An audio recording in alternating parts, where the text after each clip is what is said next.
Hey there, welcome to Contracts and Chaos. My name's Alyssa. And I'm Brenna, and we're here to tell you that you are not alone in the mayhem of this real estate industry. We're keeping it real and sharing our stories, strategies, and successes in today's real estate world. So come join us every Tuesday while we talk Contracts and Chaos. Okay. Seller motivation. Yes. Listen, I feel it's so funny because this market right now, sellers are motivated. Like, they are just sick of sitting is what's happening. Sellers are motivated, but I also have encountered a couple, and one of them right now, adore her. She sold and bought in 2020, 2021, and 2023. She's moved a lot in the last couple of years. Yeah, yes. That is a lot. And she pretty much told me, you can just stick a sign in my yard. And I was like, no. Here's the data. We're not. She's like, well, last time, and she was in a completely different area of the area. She was in Denver, and now we're in Kannapolis. And I was like, oh, wow, that's a big change. Yeah. And I was like, well, yeah, if we were in Denver, it probably would because everyone wants in there right now. And nothing against Kannapolis, but it's not Denver. And so I've had to have the conversation of, I understand your motivation, but you also have to give me the runway to do my job. So I think a lot, I've had two sellers right now. We don't really want to sign in the yard, and can you not put it on Facebook? Why are you hiring me? Why don't you just go to Home Depot? Right. Yeah. Well, because Home Depot, they're just going to get they're going to get a for sale by owner sign, but if they don't want to sign in the yard, it's irrelevant. So we've had to have some conversations lately. Or one of them, I can't do showings during the week. Oh my God. Well, that's probably why I didn't sell the first time. So we're going to pick certain days that after work hours, we're open for showings. So you might need to get the kids out. But give me 2 days a week. And if it doesn't fill, then it doesn't fill. And I'll do 24-hour notice. But yeah. I know that life happens and it's hard, especially if you have a family, you have pets, it's something that you have to go put your pets up or take your pets out. I understand there's a lot that goes into it. I showed houses all day yesterday. But previously, I scheduled these out 2 or 3 days in advance, and there was one house that I swear to you, I requested 3 different times over 2 different days, right? Okay, well, and I've reached out to the agent. The agent has not once called me back to let me know if there is a better time or anything that the sellers are looking for. It's just declined. Within a minute, declined. And I'm like, okay, well, so I just sent screenshots to my buyers, and I was like, listen, you can see that I've requested all of these different times over 2 days and declined. And they're like, well, not meant to be, right? That's not our house. And I'm like, okay, moving on. But that's these buyers, these specific buyers are we're closing now. We're under contract and we're closing in 10 days because they're ready to go. Well, they're technically homeless. They've already they are technically homeless, and God love them. Their Airbnb lost HVAC yesterday, so they're not this cooking. Week. And I was like, "Good thing you're from Florida, so you're used to this mess." Right? Okay, all right. We got to get focused because So this week, quickies are not our strong point, you guys. We're a 45-minute to an hour kind of podcast. Maybe one time we should each try to record a quickie on our own and see if we can do it. See if there's something we could each talk about solo and just be like, okay, you have 15 minutes, in, out, done. I think I'm challenging us to that. I'm writing it down. Solo quickies for next. I'm going to put it in our Trello when we're done using this. We'll do it in a couple. It's not going to be instant, but let's challenge ourselves, see if we can do it. Okay. So last week we talked about buyer motivations. This week we're talking about seller motivations. And it breaks down into the same ideas and principles that we talked about with the buyers. Right. That most of the time we find them to fall under 2 different categories, whether it's a practical motivation or an emotional motivation. Practical being they got relocated for their job. They're downsizing because all of their kids have moved out. They're needing more space. They're going through a divorce, those kinds of things. Or more emotional, they're ready to get out of the city and get to that country life that they just dream of. There's just, oh God, there's so many things. I feel like a lot of that we joke that they're the D's, right? Divorce, death, diamonds, diapers. Is that it? And what's the one? There's one for jobs, something, I don't remember. But yes, the D's. Yeah. And I think understanding this, so when we're understanding it with buyers, it was, okay, how do we filter what they're looking for? With sellers, this helped, like, knowing their motivation helps us, like, approach their listing more accurately. So, like, okay, if they just want out, if they're like, listen, there's gunshots in this neighborhood every night. I can't walk my dog without a bulletproof vest. I don't care if I make a ton of money. I already have some to buy the next one. All right, it's a price thing. Let's just get you out of this. Dump and run. If it's, hey, I want the farm with the ducks and everything, and I'm not going to buy it until we sell this because I do need the money, but I have enough to, like, be in an Airbnb for 6 months or a short-term rental.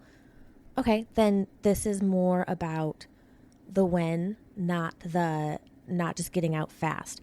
Or timing it. Like, if I have sellers who tell me I've got to be out and in the new house by the new school year, okay, then we're listing before this school year ends. We're listing end of April.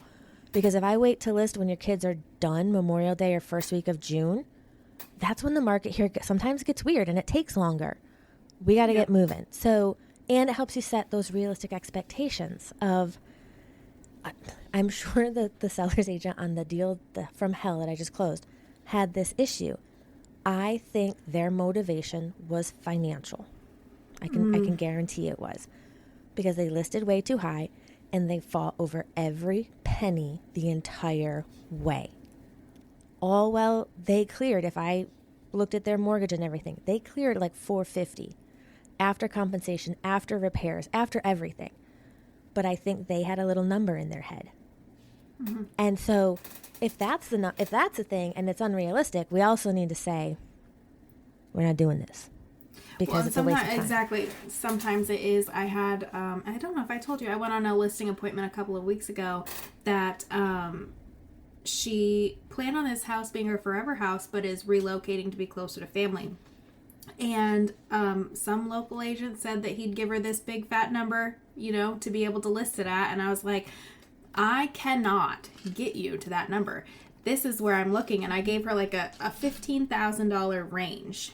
And she's like, well, we did just have an appraisal the end of April. And I was like, oh, well, did it appraise at this giant number that this man gave you? And guess where it appraised? Right smack in the middle of that $15,000 like range that I gave her that I would list it at. But she's like, no, I have to sell it for that number that he's telling me. And I'm like, I can't list it for that because I can't sell it for that. And for me to put it on the market and invest the money that I'm investing into it, knowing that we're not going to get that money out of it, especially since we have an appraisal in the last 6 weeks at that point that says that this is where I'm telling you it's priced, should be priced at is where they're valuing it at. Yep. I can't do it. And honestly, hold on, I'm taking a note. It's better to say no, because why risk your reputation? Why risk? And I did it. I think we've all done it at least once, where we were so desperate we just took it, and then it either fell apart or we didn't get them what they wanted, and they ended up unhappy. And they may not hate us. Hopefully, it came down to them actually realizing we were right at some point. But why risk all of that? I have one I took last fall, and got her under contract on the house and on a buy. She backed out of both. Long story short, she texted me a couple weeks ago, I think I mentioned it on here, that she's going with a quote unquote local agent, which is funny because that agent's office is not any more local to her than I am. And the agent owns a firm, so I know she's guaranteed not more local than I am. But the agent listed it higher. And guess what?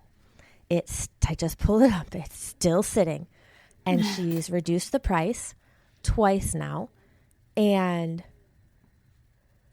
But that's a headache that you avoided at that point. And right, that's in the market right now, is in our area specifically, it's so hit or miss. It's hard to tell these people because you get listings that are going in the first couple of weeks, or we have listings that literally the average days on market are 90. 90. Yep. And we're still getting, like, it's not like they're sitting on the market for 90 days and then selling for 80% of the list price. They're on for 90 days and selling for 98% of the list price. Like, people, it's just a huge waiting game right now. There's so many more buyers out there that there's so many more listings than there are buyers out there. The listings are having to compete for those buyers. So it's important to know, and same thing with the buyer episode last week, is to discover those motivations so you can set yourself, because it's your business, yourself as well as your client up for success. Because if you're like, oh yeah, no, I'll pop it on the market at this and we'll just like see how it goes, maybe do a price reduction, you are almost guaranteed to sit there way longer and end up lower in price than if you had just done it correctly. And listen, if people are like, nah, I'm just trying to get the most out of it, I'll wait the market out, great.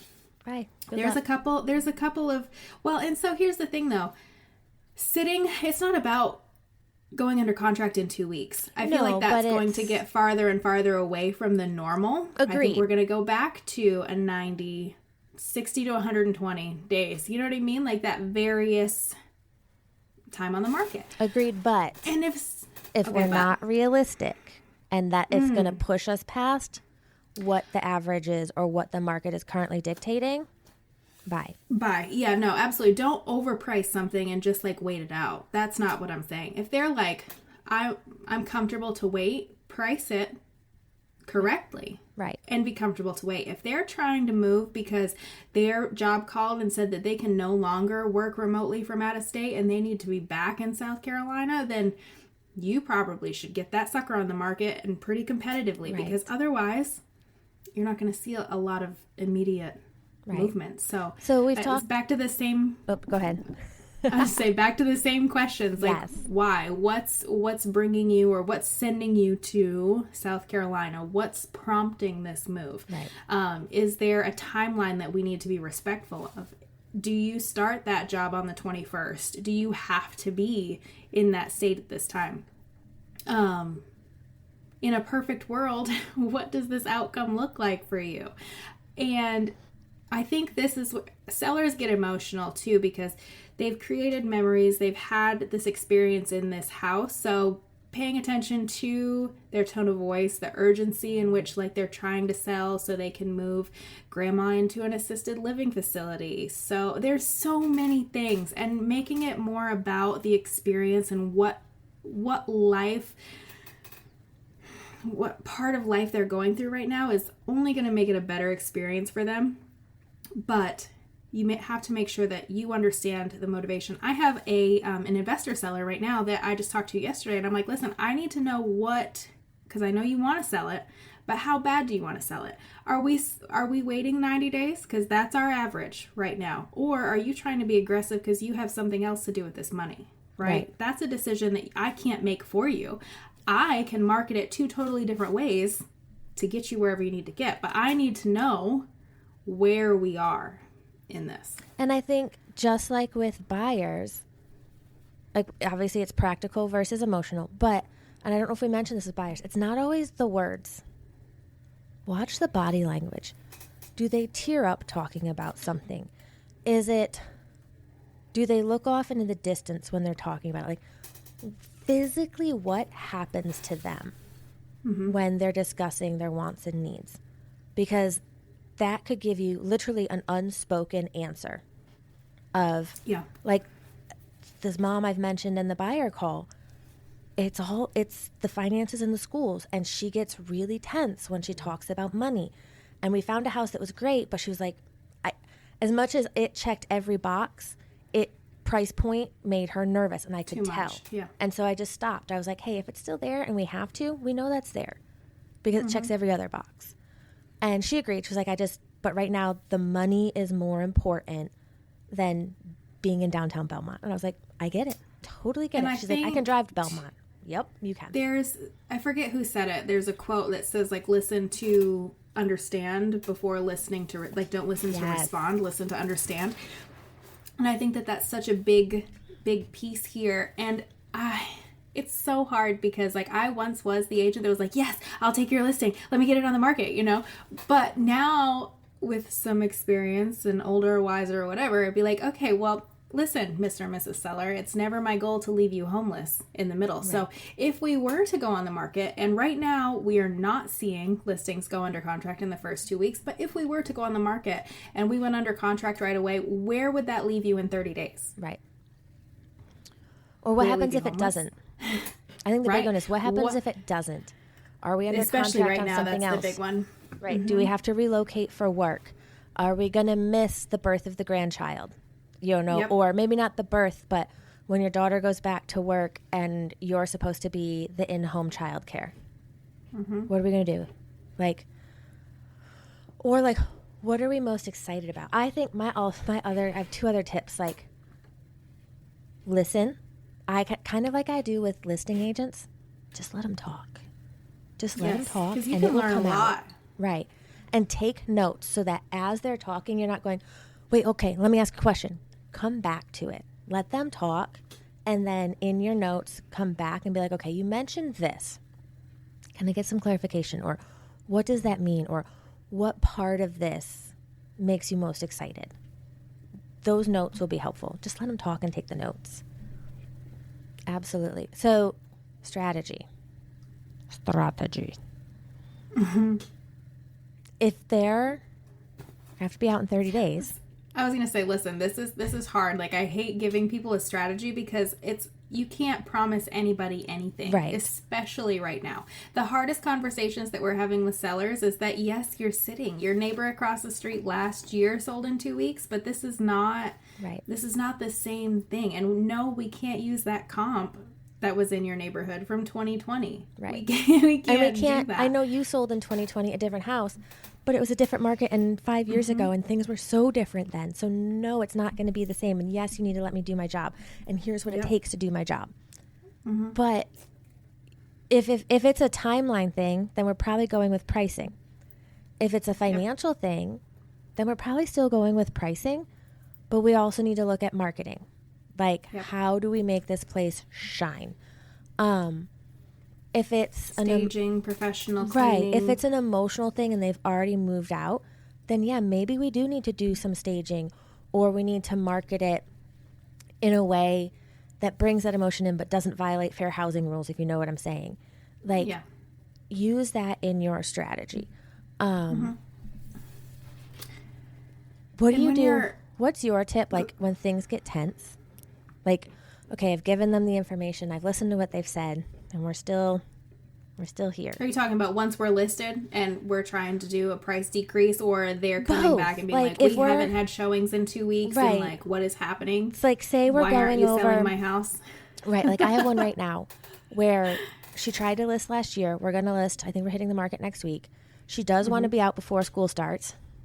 Tight timeline. But the last time she tried to sell her house, the agent didn't help her with anything. He took pictures, stuck a sign in the yard, and left. Mm-hmm. And I've told her, okay, we need a fresh coat of paint. I need this house cleaned. We're taking this furniture out. I want all of, I made her a list. These things need to go in storage because it makes your house. And I showed her, look at the listings in your neighborhood that have sold at the price you were listed at and the difference. Right. Do you see the difference now? So I always, even if it's before we're listed or when we are and we need to do a price adjustment or we need to offer something, bring them back to the motivation. Remember you said you wanted this? Hers is she wants to be back closer to her family before the kids start school.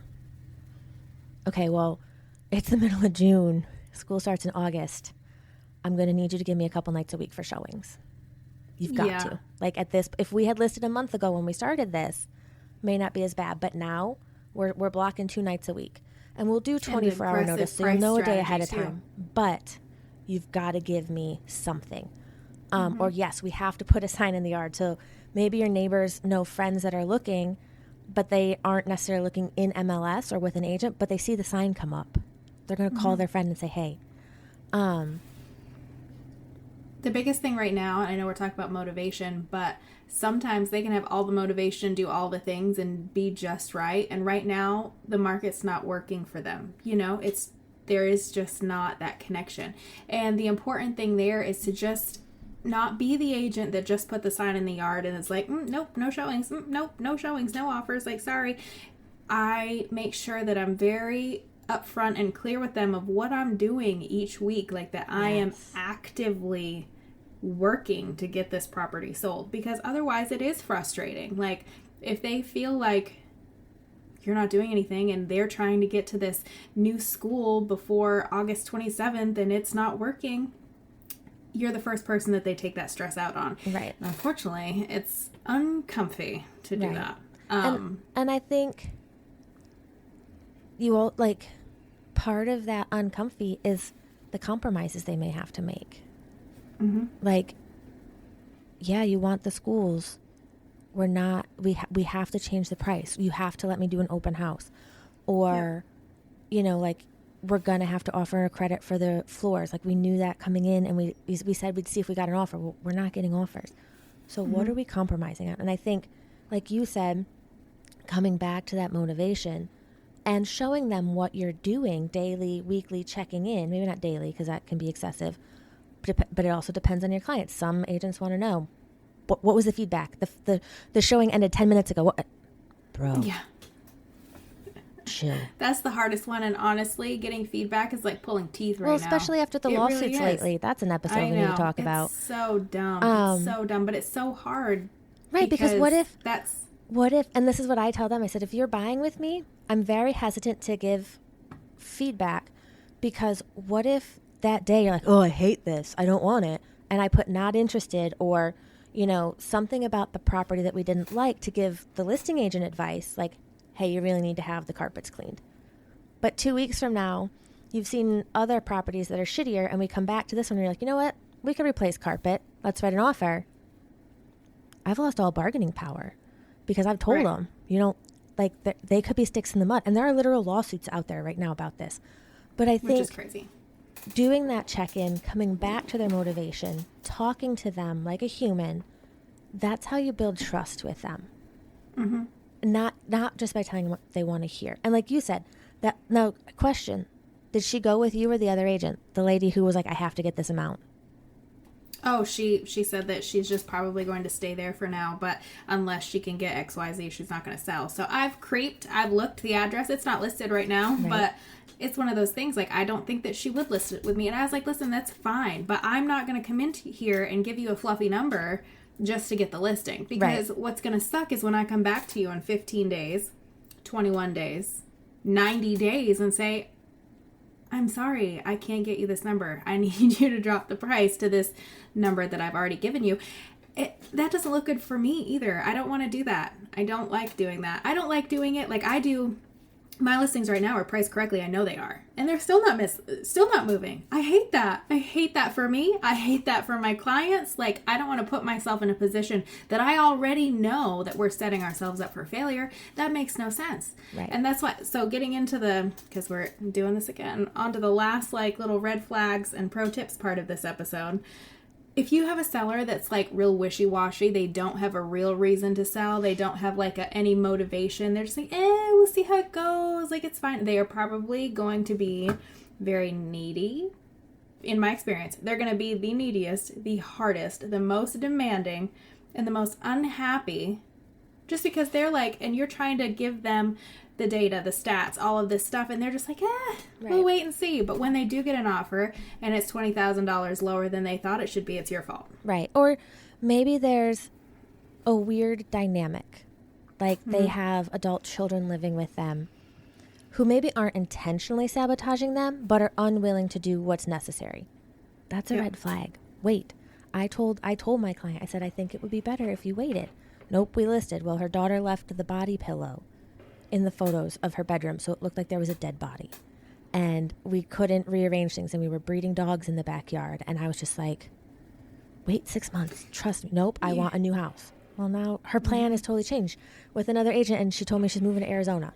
Okay. Yep. But, like, those were red flags I should have paid attention to. Pro tips, you brought one up earlier. I like the idea, and I need to get better at this. Recap their motivation in that follow-up email. I love it, because then it's documented. It's not just me taking notes. It's, hey, guys, here's what we discussed. Just a reminder, this is the path we're on. If this changes, please let me know so we can adjust this. Let's talk about it. Revisiting their motivation, especially like before we go under contract. Like I said, the one buyer, I had 1 day relocation. Are you sure this house with a bunch of stuff that needs to be done, it's not really what you want, is the one when you've told me you want to turn it into an investment in 6 months versus let's go look at this one that's already done and it's still not, you're in love with it, but it's done. You don't have to project while you're also learning how to do a new job in a new city for the next 6 months. Like, let's, work through that. And use their just why. keeping people, I was going to say, just keeping people on the path of the reason that they gave you in the very beginning, because sometimes it is hard to stay focused in these situations, especially when they thought that they'd be done out the door and in a new school district in 60 days. Good luck with that. Nice. But good luck. Thanks. Keeping them focused, keeping them on this journey, because you're on a journey with them. So let's try to make this as easy and pain-free as possible. Sometimes that's what they need. Again, this is why they hired you. You wouldn't, if you went to the doctor's office, you wouldn't expect them to feel bad about telling you that this is wrong, right? This is what you need to do. This is our job. This is the career that we chose. It's our responsibility to say, hey, remember when you said that your goal is to be in Arizona by August. Right now, the market is not working for us. The buyers aren't necessarily saying no, they're saying no at this price. So if you're wanting to move it faster, this is what we need to do to get there. Yep. And may the odds be ever in your favor out there, folks, because it's been a wild ride. Yes, it has. Yes, it has. Well, on that note, we'll see you next week. Bye, guys.